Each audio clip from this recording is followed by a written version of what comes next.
Good evening, everyone. I hope you are having a pleasant week. It's very early, so I hope it's been a good one thus far. And if you're not having a good week, at least you've got a lot of public holidays to look forward to going forward. So, there's always a silver lining. Okay, quickly, I want to just move through questions I've received. Okay, I am modifying your ICE tasks. So if you can just give me till tomorrow, just to sort out. I know that the first ICE task for Learning Unit 1 and I think 2, no, not 2, it was Learning Unit 1 and Learning Unit 0, the Economics Toolkit and the What is Economics About. Those two referred to diagrams that weren't available in the ICE task. I will take care of that. I am sorting out those ICE tasks. I'll have them ready for you guys tomorrow. So I'm so sorry, but if you don't mind just giving me a little bit of time. I'm also nearly done sorting out our YouTube channel. I'm going to upload a few like quick 15-minute 15-minute videos referring to the same learning unit, just a few separate videos so that it'll be easy for you guys to just be able to relate back to a specific video if you've got a specific question. And I'll also have that up and running by tomorrow. I'm so sorry that it's been a bit delayed. I'm sure you guys also understand we got this was a bit of a late reg. I got access quite late. But everything is now up and running. So by the end of this week, I promise I'll have all your resources ready for you as well.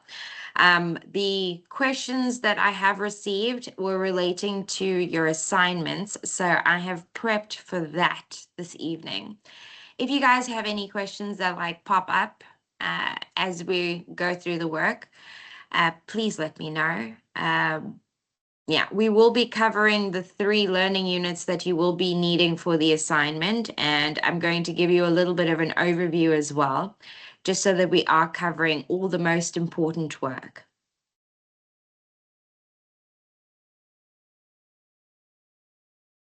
Okay, so your first question,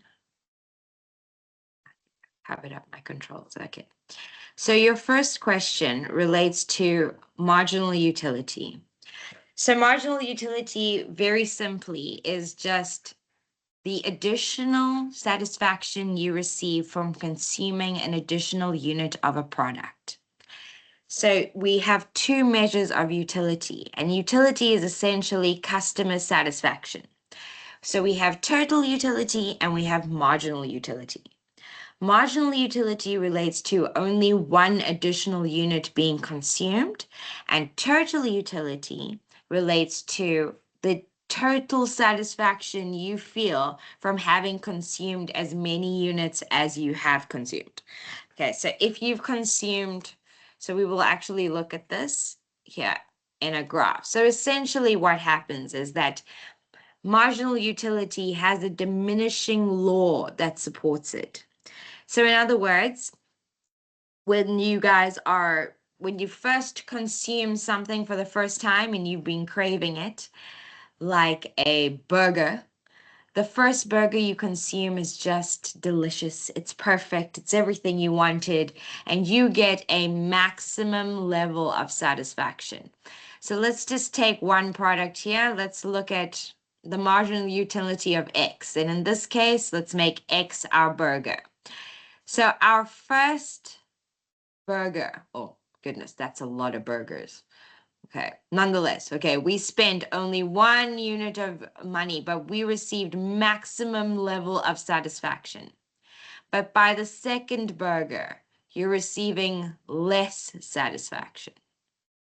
Okay, so every additional unit you are consuming, you are receiving more total satisfaction, but less marginal satisfaction.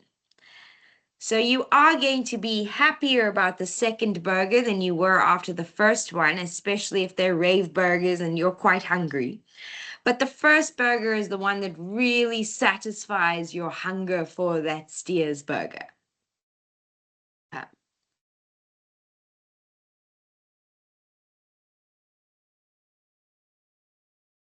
Okay, let's look into the formula, so the maths behind it. So now that we know that marginal utility is the change in utility you feel, in total utility that you receive from consuming one additional unit. So if we were to put this into a mathematical formula, what it means is marginal utility is the change in total utility. In other words, how much did your utility change from consuming 2 units versus 1 unit? Okay. Over the change in the number of units you've actually consumed. So if it's 1 additional unit, that's where that would be, and that is your marginal utility formula. Does that make sense so far? Checking.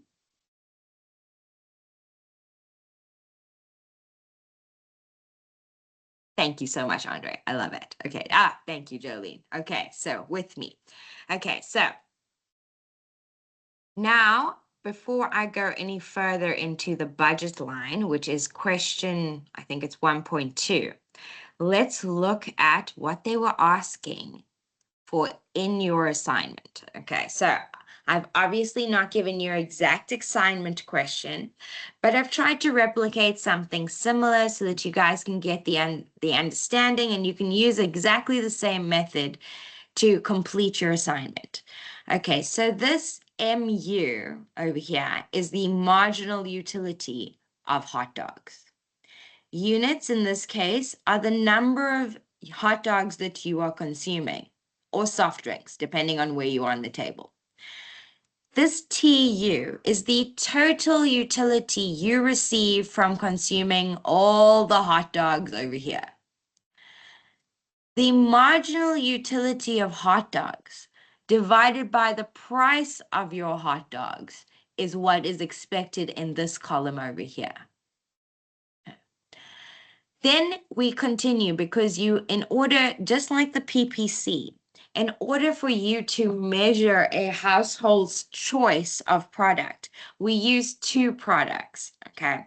So very similarly, I'll show you graphically just a little bit later, but we put one product on your x-axis and we put the other product on your y-axis. Typically, the examiner will ask you or tell you which product to assign to which axes. Okay, but lay that aside for now. So that's the reason that we will usually have two products. Okay, so soft drinks and hot dogs. Okay, so here, as we are completing, I think I have some information. There's just one piece of information I require here. Ah, yes. Okay, so the price of this hot dog, this is a ridiculously fancy hot dog because this hot dog is 120 Rand. Okay.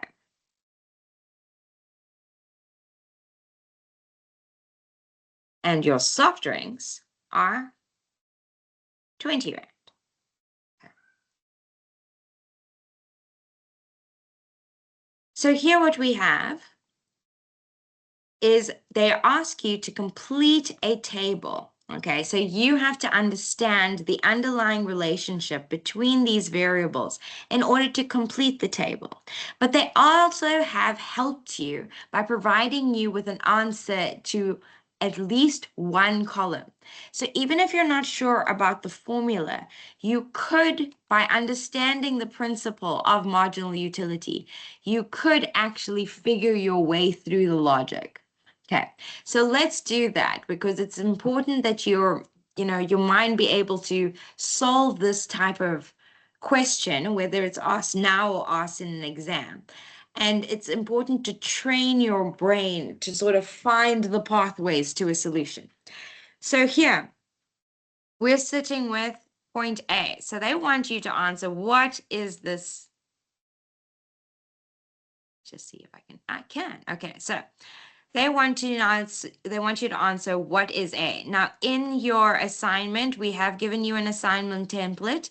You'll see that all you do is you list A equals, B equals, C equals, etc. Okay.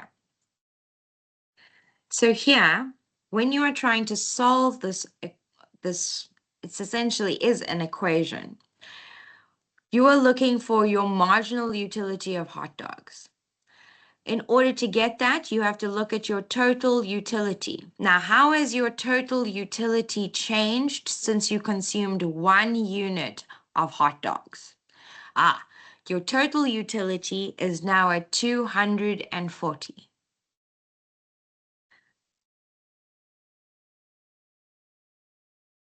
If we look here, if the change in your utility was 240, the next thing we need to know to figure out your marginal utility is what was the change in the number of units you consumed. So if we look here, you consumed 1 hot dog and it gave you a total utility satisfaction of 240 utils. Okay, so that is the measure of utility. We call it utils. So here, if we were to enter this information back into our equation, we're simply left with change in units, change in total satisfaction of 240, divided by the number of units we have consumed to achieve that total satisfaction, so 1. What is 240 divided by 1? 240. And that is your marginal utility. Okay. You can also see that if this is the case for A, then when we are looking at point E,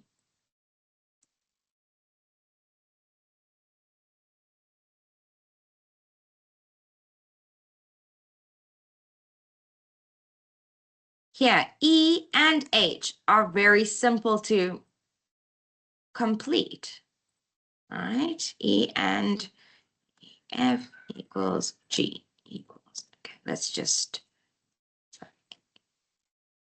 Okay, so here we have point A.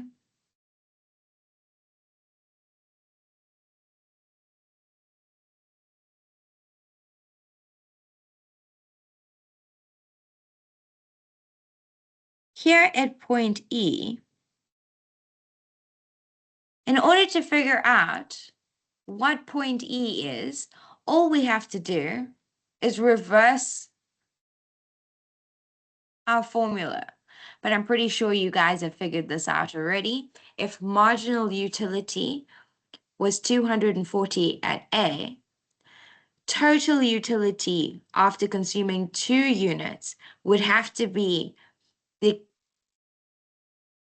combined or the running total of these marginal utilities that you have received from these 2 hot dogs, or adding what the second hot dog gave you in satisfaction to the original satisfaction you received from the first hot dog.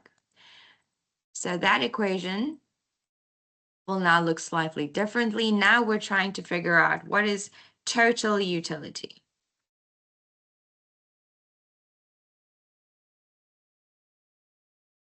So here we have 200 units that we have received from the second hot dog that we have consumed, and we already had total satisfaction of 240. So point E is simply a combination of what you received for each hot dog. How do we know that? Total utility is simply the addition of all your marginal utility together. Okay. Point H then becomes just as easy. You're simply taking this total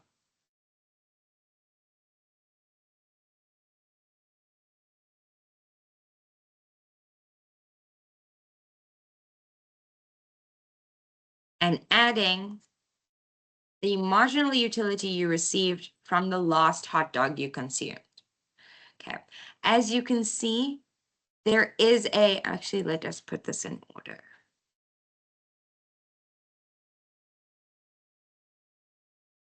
As you can see, there is a diminishing, there's a diminishing marginal utility here. Every hot dog you consume is giving you less satisfaction than the previous hot dog. Okay. But when you are looking at your total utility, it is increasing at every stage because it is increasing by the marginal utility you receive from consuming one additional unit. Okay, I hope that makes sense. Now, once you have that information, okay, obviously we can do exactly the same thing over here. We have total utility of your soft drink. We now know that if your marginal utility is 120, your total utility has got to start at 120. Okay, so that was a nice, easy one.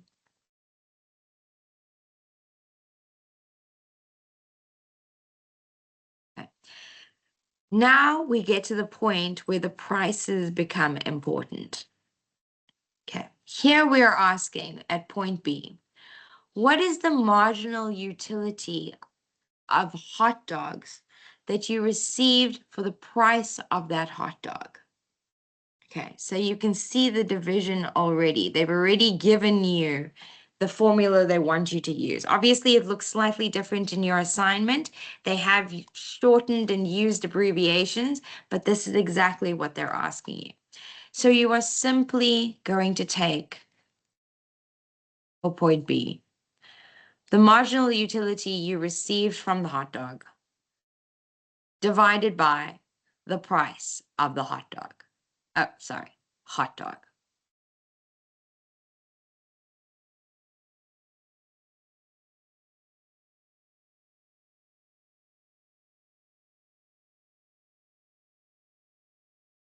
Okay. And so we continue.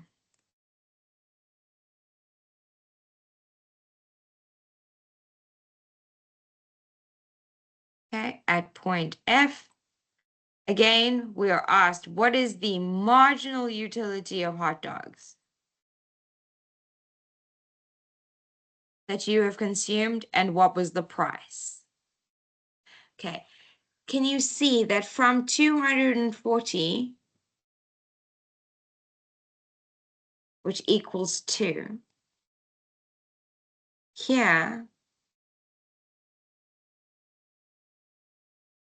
1.8, speak under correction.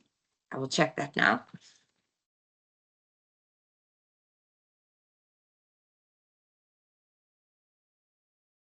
But each unit, so the thing that happens when your marginal utility decreases is that for the consumer, you are now receiving less value for your money. So the more you buy of the same product, the less marginal utility you receive, despite the fact that your total utility is still going up. Got my calculator. Let me just make sure. Not 1.8, 1.6. And so we continue. The reason that this becomes important, okay, so I don't know if you guys need me to do it again, but essentially you do exactly the same thing for every remaining product. Okay, let's do one for soft drinks. Okay, so here, let's do point G. All you're doing is taking the marginal satisfaction that you receive from drinking the second soft drink to find point G, and you're dividing by the price of that soft drink.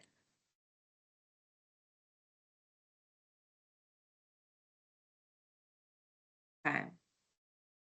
Now, without giving you the answers directly, I hope you can use this method to complete this table. And the most important thing about tabulating this information is that you understand the relationships between these different variables. Okay, if you have any questions relating to this, please let me know. Okay, I'll take your silence as agreement that we move on. Okay, so the next question that you, oh, yes, of course. There's a question in the chat by Litabo. Oh, thank you so much. Let me explain again how the price of hot dogs is 120 Rand. These are ridiculously expensive hot dogs. Okay, these are gourmet hot dogs. So the price of hot dogs will be given to you. Okay, so in your second assignment, even in your exam, if this comes up, they must give you, if they tabulate your answer like they have here. So here, we had to be given this information. So they must give you some information regarding how many units you're consuming, because remember, this could be, like we see in this example over here, you could be consuming 20 units. These could be sweets, okay? So they have to tell you what product are you working with and how much the product costs. They also have to tell you what sort of marginal utility do you receive from consuming this product? Okay. As soon as you see two products, you know that they're going to give you a budget line. Okay, so the reason that this hot dog is so expensive is because it has gold leaf trim. Okay. Obviously, the example is slightly different in your assignment, even in your textbooks, but the important thing is the relationship between how expensive. The important thing is that you are receiving less utility, even though the price of the hot dog is not decreasing. Okay, so that leads us to our next point. Every household has a budget. Okay, so here you can see there's two products on this on this consumption choice budget line. Okay, so essentially what we're looking at is what we as households want to do is we want to optimize our money so that we receive the greatest value for money, the most satisfaction for the money that we spend. This line is just like the PPC, only obviously that it's straight, but it also is illustrating the the consumption choices households have to make. Do we consume 10 units of sodas in a day and no movies? How much satisfaction do we receive from that? Okay, so we have this as a budget line. Now, what you will notice when we come to marginal utility is that because your utility drops, you actually see the diminishing curve. Let me see if I can just draw it for you quickly. So what the diminishing curve essentially ends up looking like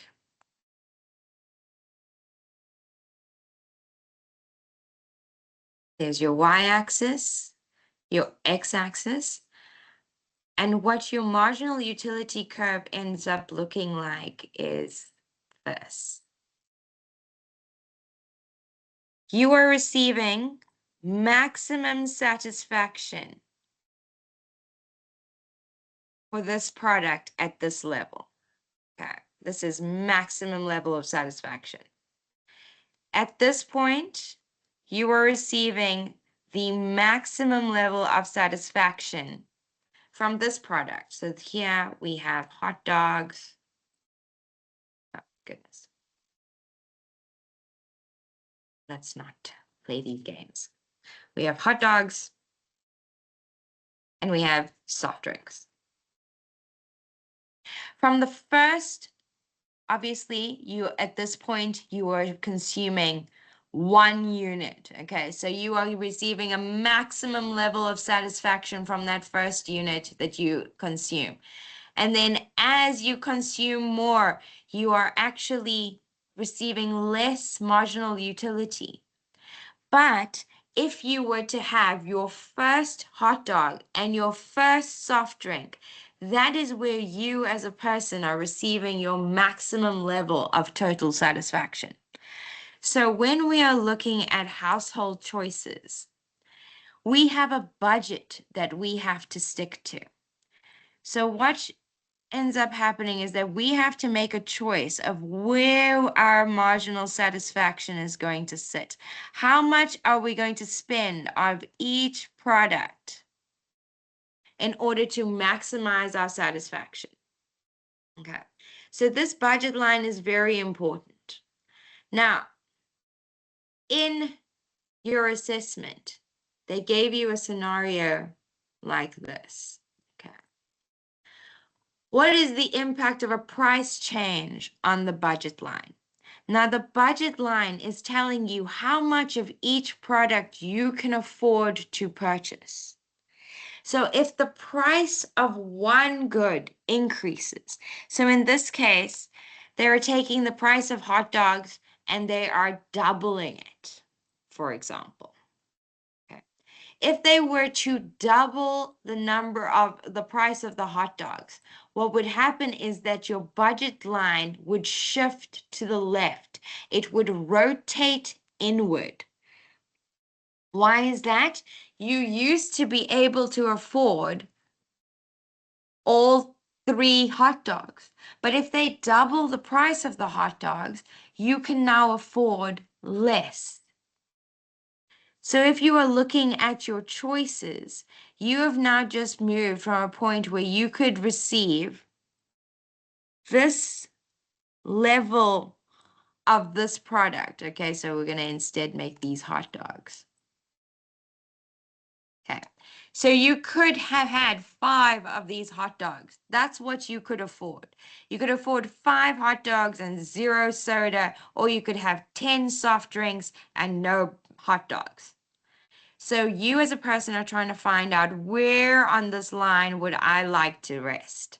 Would I prefer to have 1 hot dog and 8 sodas? do I only need, obviously you want to stick to your budget line because anything inside this curve is affordable and anything outside the curve to the right of it is unaffordable. So what happens here is that when the price of your product increases, you experience a shift to the left. Your budget has now shifted to this lower point. Before you could afford to have 5 hot dogs.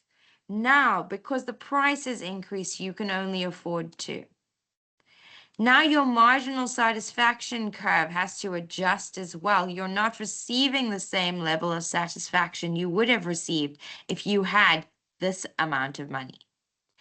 So your question 2 asks you, if there is a price of hot dogs, and they again tell you that your food is indicated on the y-axis and your soft drink on the x-axis. And they simply ask you to illustrate and explain what would happen if the price of the soft drinks increases. Okay, so here you see this diagram illustrates what happens when the price of your soft drinks increases. You experience this inward movement. Okay, there is a swivel inward. You can now afford fewer soft drinks. Is that a question? Okay, guys, what we're looking for in order to give you full marks for this diagram, you have to label your axes, okay? Hot dogs. You got to give me quantities, okay? I want to see that you understand that this graph is illustrating the quantity of 2 different products.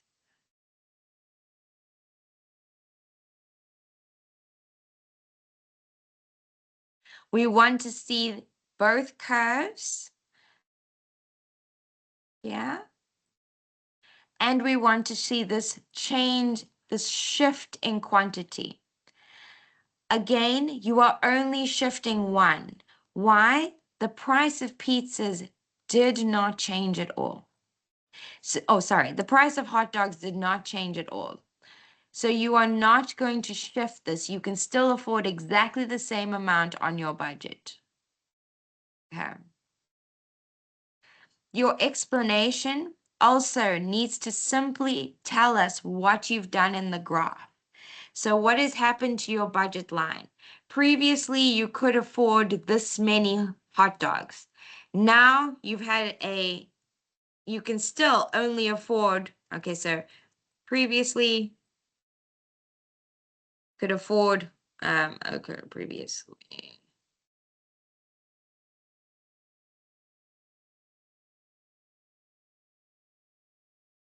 Remains the same.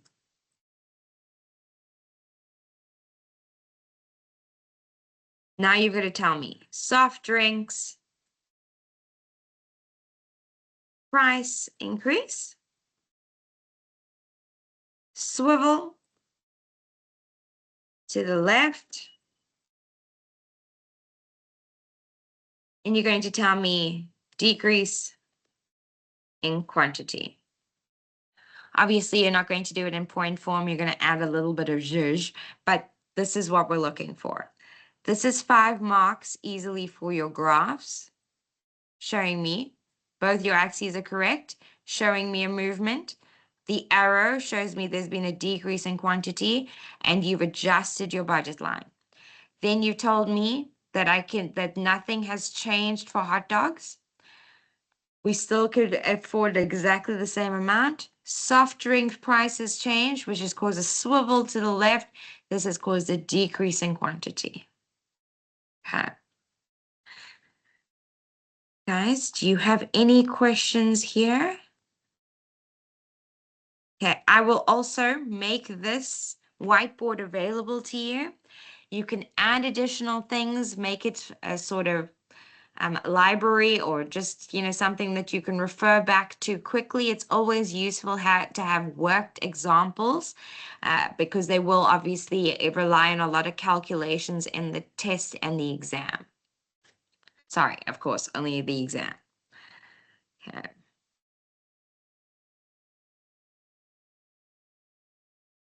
I will pause for any questions. I don't see anything. Okay. If you guys are okay, I can move on to question 2. Okay, so question 2, this was related to a graph as well. Okay, it was a graph. Oh, this is a big one. It was a graph for 15 marks as well as a 15-mark essay. Oh, 25-mark essay. Okay. Let's spend a little bit of time on these government interventions. Okay. Okay, what we're going to look at first, I wonder, in fact, let me start here.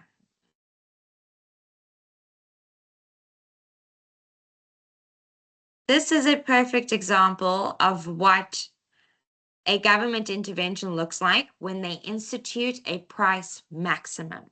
Okay, so I just want to draw a little picture here. My students on campus were struggling with remembering that this is the price ceiling, okay? Because it sounds like a misnomer because the price ceiling is below market equilibrium. Okay, so you would expect ceiling to be above, okay? Just intuitively, you in your mind will be thinking, okay, ceiling is on top, floor would be below. Unfortunately, it is exactly the opposite. Okay, so what I want you to do is understand that when you see this graph, the first thing you're going to have or you're going to draw are your y and x axes, of course. Then you're going to draw your supply. Okay, your supply curve obviously is going to be bottom left, top right. Your demand curve, top left, bottom right. Why? Because they each follow the law of demand and supply. So the law of demand, as your price decreases, your quantity increases.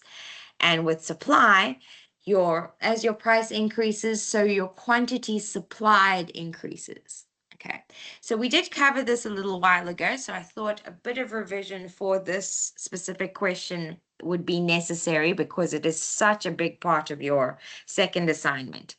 Okay, so first, understanding.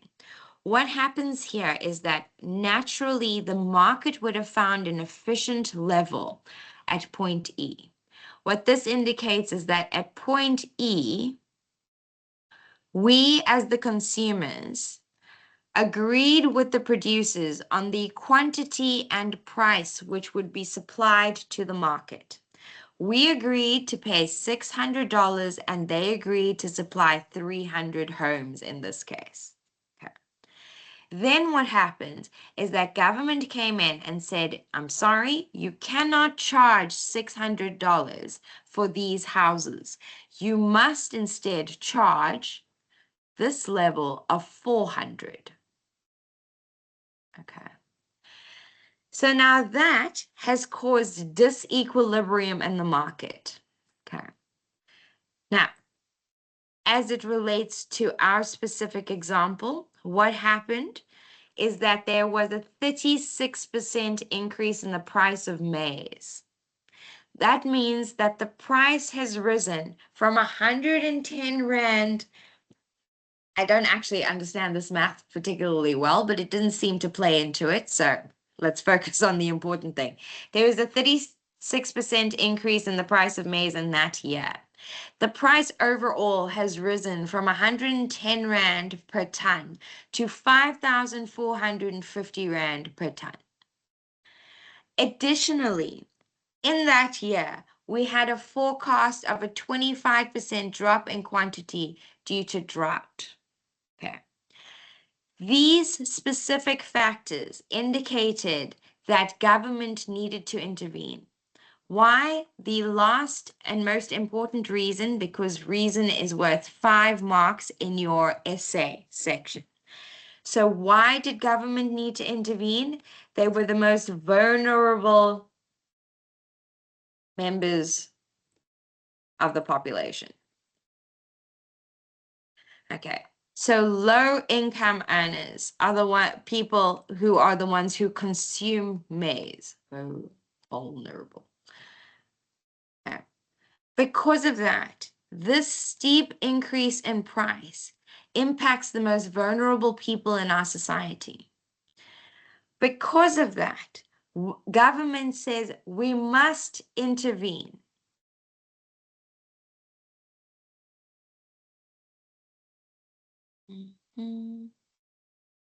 Just want to get my timelines correct. Yes, it was a 30%, 36% increase in 1 year, just this far.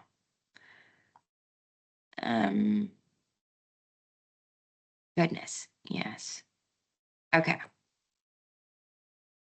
So here, they ask you to give us an introduction. So here you're going to explain that there are specific government interventions that government undertakes specifically to protect vulnerable members of our population. Then you're going to discuss, you're going to give me the, please, guys, again, I know I spoke to you about it last week, but AI for your assignment, specifically for this one, is a very dangerous thing to do because you only have 350 words that you can use.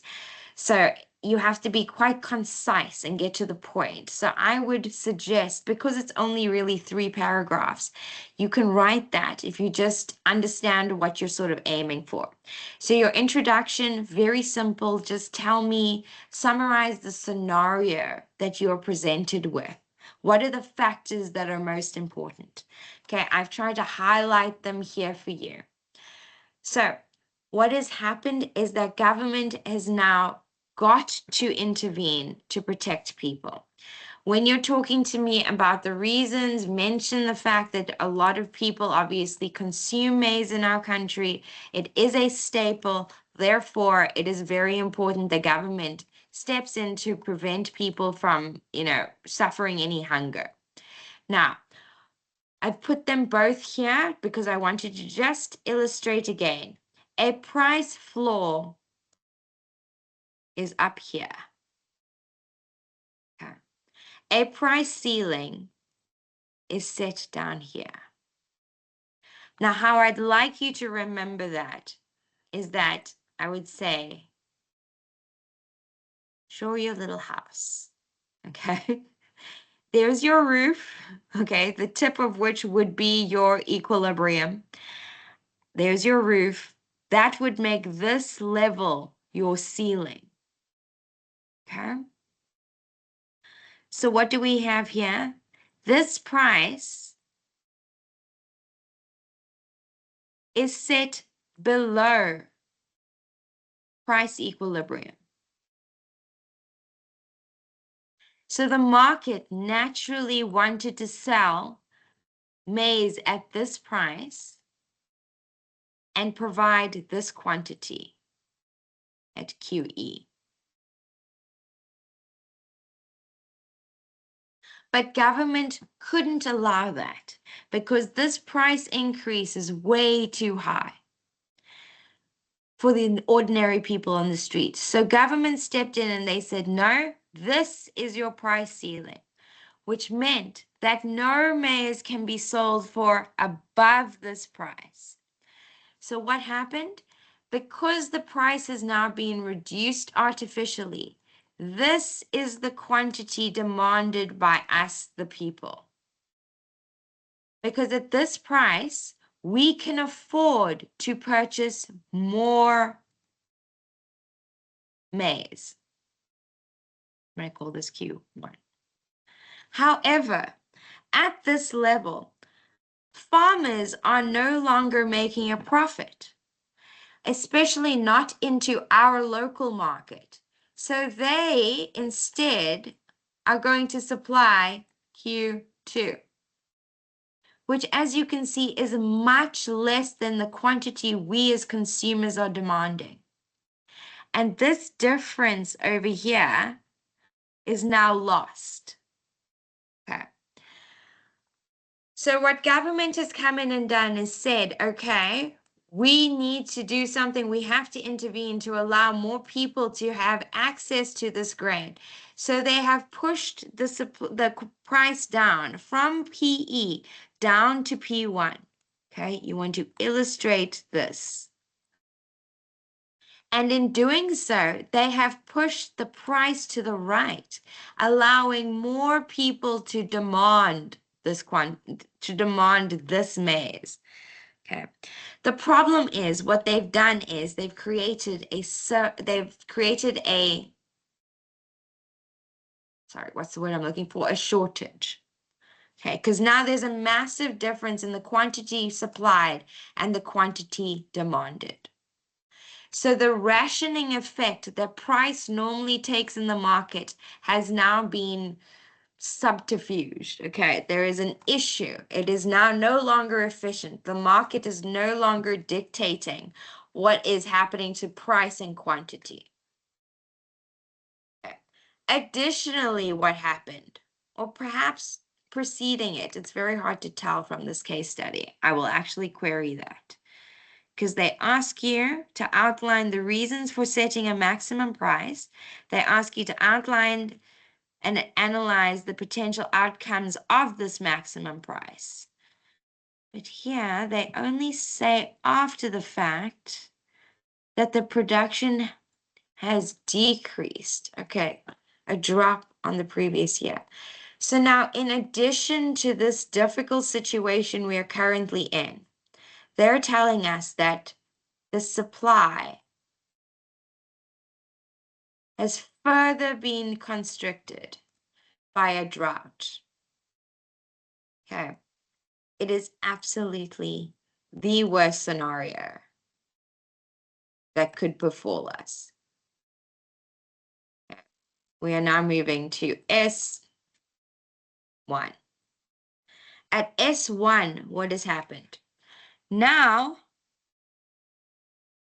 our slight problem has gotten even worse. Why? Because of the shift in the supply curve to the left. It has shifted to the left because the price increase that will now come due to a further drop in quantity supplied due to drought. It was a drought problem, not a price problem. Therefore, it causes a shift in your supply curve. Because it's a decrease, we know it's a shift towards the origin, so the supply curve is shifting left. What that means is that at every level, we are going to be paying a higher price and receiving a lower quantity. Okay. Now, even further, this government intervention of setting the price here at P1, I should actually call this PG. Okay, that's government right there. Okay, because they have set the price here, now look what they have done to this market. Now the supply is even further restricted. Now, what is being supplied to the market is catastrophically low. Now we have a devastating deficit between what is demanded by the people at this price versus what can be supplied given the drought and the cap on the price. Okay, so the reason that you're in your essay, they give you 5 marks to explain why the government had to intervene, the reasons for intervening, and what are the potential outcomes. Your potential outcomes here are, initially, they distorted the market equilibrium, creating a deficit between the demand and the supply. Too much maize was being demanded, too little was being supplied. They created a vulnerable system to exist in. For every one of these farmers, for the entire industry, they are now vulnerable because even when they do sell into our markets, they're selling at a price much lower than they expected when they planted the seeds. Okay, I don't actually know how you plant. I suppose it germinates. I have no idea. Anyway, okay. Clearly, I do not have an agriculture degree. But now, as a business person, as a commercial farmer, you planted seeds expecting PE. Government has now told you you can only supply at PG at a price substantially lower than you expected. And then in addition to that, because you are now less profitable to begin with, you cannot have any, they have no money to create irrigation systems. They can't, create solutions fast enough or profitably to make it viable to still provide to the market. Why? Because in order to protect their product, they would have to now start increasing the price to get more profits, which could be reinvested in creating irrigation systems. But that takes an additional expense, which government has now superseded. You cannot invest any additional money in this industry without causing even more detriment to your profit margin. Then the drought hits an already vulnerable industry, which now further weakens them. And now we can only produce at quantity 3 because we are being now we're basically on our knees because we have no supply, and the supply that we can sell can only be sold at an unprofitable margin. Okay, so you can go into this in quite a bit of detail, but stick to the points. I would suggest outlining your 15 key points, because that's where the majority of your content is going to come from. Tell me about the reasons. Here they are. Okay. Motivate for why government intervened. It'll be based on this factor. Okay. And this. The fact that this price increase was totally unexpected, which means it had already caused a shift up the curve. Okay. So there was already an increase in maize. We were already shifting our supply curve because we had a constricted supply. And then government came in and said, okay, instead of fixing that problem with market equilibrium, we're simply going to set a price limit.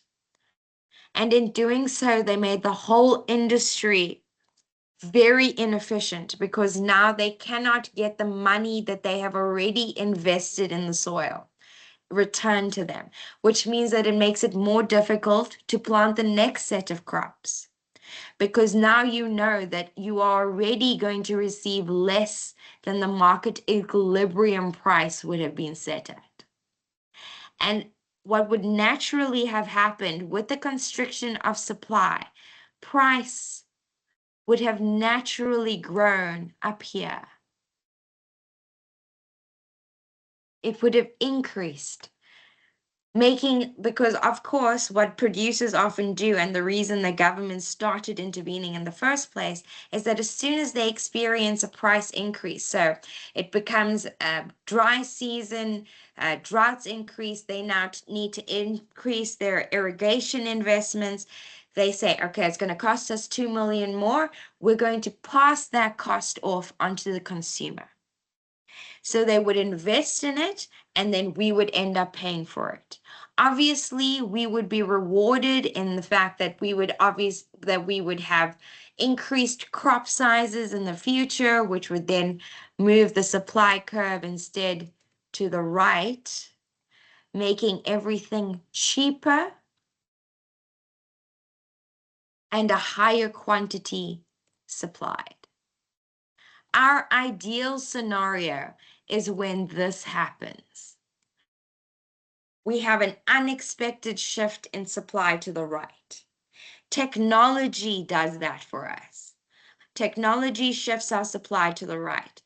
You remember on the PPC, that's exactly what it was illustrating as well, just on a different curve. It is simply showing you that the more efficient we become, the better our technology becomes, the more we can produce at a lower price, which for consumers is the ideal scenario.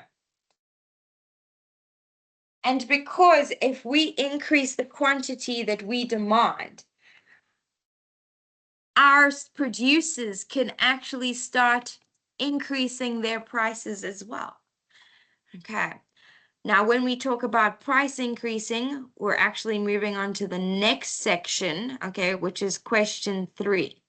Guys, for now, when you're working on your assignment, please just jot down a few of these things that you understand, okay? Just stick to, if you're not quite sure about the graph section, don't worry about it. I will cover it in more detail. If you want to just drop me a question in the form, please do so. We just have 7 minutes left, so I just want to get you started on question 3 as well. Please just outline and do as much as you can in your assignment. I know we still have like 3 weeks left, but I'd like to make sure that, we have a solid base, because a lot of, we had a bit of a mess up with assignment 1. There were the extensions. People were still registered the day before the extension was closed off. There were a lot of issues. So if we can push for a high mark in this assignment 2, at least we've got a good chance of still passing this module.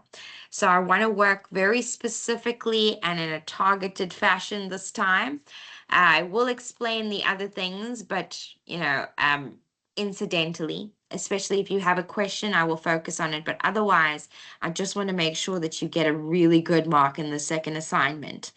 Okay, so when we're doing the essay, focus on these few issues, look at the reasons, and then try and enact this on your own as well. See what would happen in the long term when government intervenes. In the long term, the exact thing that they tried to make cheaper very often ends up becoming more expensive due to their intervention. Okay. Now, the reason that we're talking about price as well is because the next section, or the next question, because they've actually reversed the order of your questions in the assignment. But the last part here, the last question, is concerned with price elasticity. Okay, so very quickly, just a little bit of revision. Here we have our main different forms of price elasticity. I want you to remember terrible things about being perfectly inelastic. Okay, luxury goods fall into this category, as well as any addictive products. Why? You've got a perfectly inelastic demand, which means that your elasticity of demand is rated at 0. This means that no increase in price will impact the quantity we demand. We saw that with cigarettes during COVID. Okay, so I want you to picture a cigarette right here. Okay, if you hate cigarettes, perfect, even better. Just picture it right here, okay? All right, why? It makes us very vulnerable as consumers when we're addicted to a product, because they can increase the price and we will still demand the same quantity. On the other hand, us as consumers have the most amount of power right here with perfect elasticity. This means that the actual formula, our price elasticity of demand, is infinite. Any change in price, and we will cause an astronomical change in the quantity demanded. Okay, so for example, if the price of bread, or let's go with milk. Okay, so if the price of milk increases by 20%, we would stop demanding that brand of milk. Okay, we would simply switch our demand completely. That's how they get us, you see in the stores, If Clover changes its price too much, we simply move to the no-name brand, okay? So those two are the extremes that you need to remember, okay? Because the other two are simply derivations of the above. If you are relatively elastic, obviously this is the more common in the actual market. You are relatively elastic. What this means is that if there is a small change in price, so let's say there's a 10% increase in price, we would cause a 20% decrease in quantity demanded. Okay, we're quite elastic. It will hurt the consumers. We're the ones that control the elastic. So if it's inelastic, we can pull, but it does nothing to the producers. They control the price. Okay. It hurts us, the consumer, when we are inelastic. So now I want to look specifically at the question that they have asked you. Okay. So question 1 asks you about room occupancy. Now, they are simply trying to assess whether you understand this. This is quite a long question, but they ask you to define price elasticity of demand. So I've got that here for you. It is the effect of the change in price on the quantity of demand. Okay. In other words, how sensitive are consumers to the change in price? Okay, so how much will the quantity demanded change because the price has changes? If this is the formula that you use to illustrate it, you guys will recognize that this looks very much like the gradient formula, which would be change in price over change in quantity, change in Y over change in X. For price elasticity of demand, we simply reverse it. We make a change in quantity over the change in price, because the change in price is the thing that is the independent variable in our case. So what they ask you here is room occupancy for the specific hotel in the scenario. I think it's question 3, has decreased by 1.29%. while the prices have increased by 10%. Okay, so guys, I just want to give you something to refer to. What this is telling us is that here, the price increased by 10%, a monumental increase in price from year to year. But the quantity demanded has decreased by substantially less, only 1% decrease. That makes this demand for these hotel rooms relatively inelastic. That means that you as the producer hold all the power and the consumers do not. Because if you cause a 10% increase in price, only 1% of people won't use you. That still amounts to a 12% increase in revenue. So they ask you, how do you make this a more profitable company? Well, considering that you have an inelastic demand, you can increase your prices without impacting how many people occupy your rooms. So it's a very nice question. They are simply asking you to calculate the elasticity of demand. I've given you the formula right here. Okay, so you would simply enter, you can use this exact sort of, I would suggest that you actually put in the formula itself and then substitute in the values. So here, the change in quantity demanded would be, let's just actually do it, 1.29% divided by 10, I think it's 10%. Then you would give me your answer. You will notice here that I will also include this in your resources by tomorrow so that you can refer to it. Here it shows you if your result from that calculation we just created the formula for is less than 1, that you have a relatively inelastic demand. So in your assignment, they ask you to calculate it, calculate elasticity of demand, and then say whether it's inelastic or elastic. Okay, so if it's a high number, it's elastic. If it's a low number, it's inelastic. If it's inelastic, it means that the company themselves have the power to increase price without impacting their demand. Beautiful situation for a company to be in. Apple products are very much like this. They can increase their price, and if anything, it would only create more demand. Okay. Then they ask you very specifically, the industry has experienced a 10% increase, causing a 2% decrease. Now you have to illustrate this exact curve. Okay. All you're doing is saying at P1, this is a 10% increase, and this difference between Q and Q1 here on the left is just a 2% decrease. Okay, so that's all you need to illustrate for me in that graph. Okay. I believe they do ask you to explain it as well, so please explain that your demand curve is very steep in gradient because a small change in a big change in price will result in only a small change in quantity. Okay. Then the last question was very simple. If there is a decrease in the price of your hotels, what would happen? Explain and identify the type of elasticity, given that hotels and lodges are substitutes. So here, what they're asking you is, what happens when there's a lot of people offering the same product?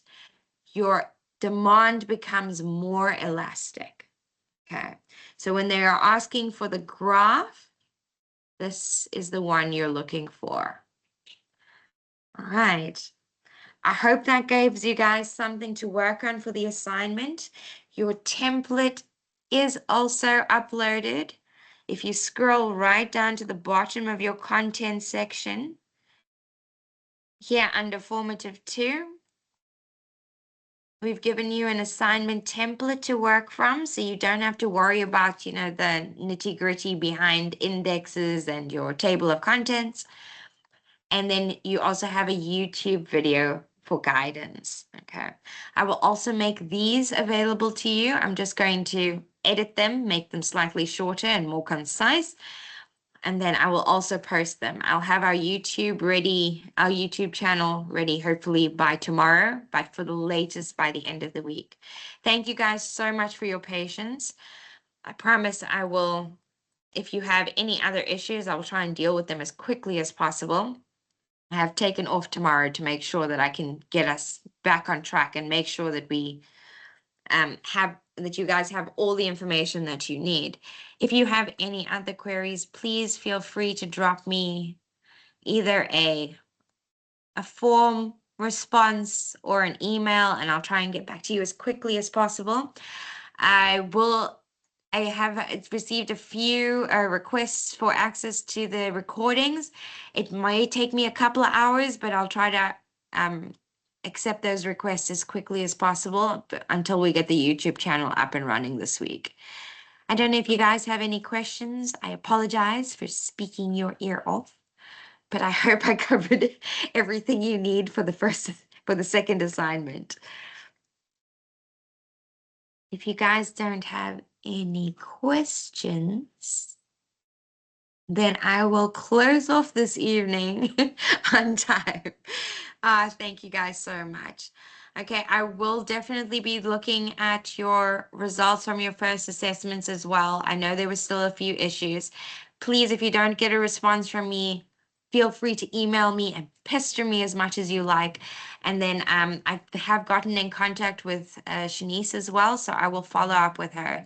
She's been very kind, and so and she knows our situation, so I will definitely talk to her. So if you need any help or any assistance, please just drop me a line and I'll see what I can do to escalate any issues you have.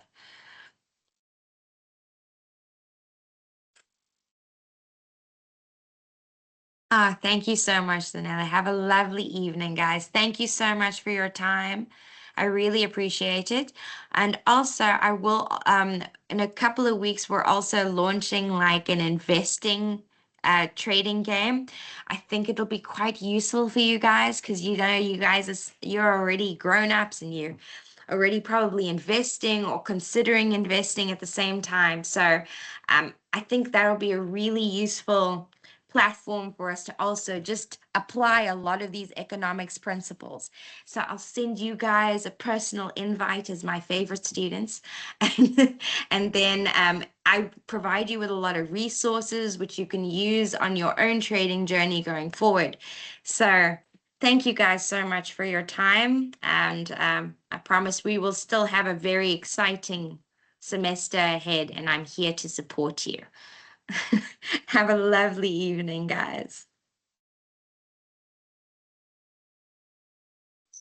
Thank you so much, ma'am. Always a pleasure, and thank you guys. Bye.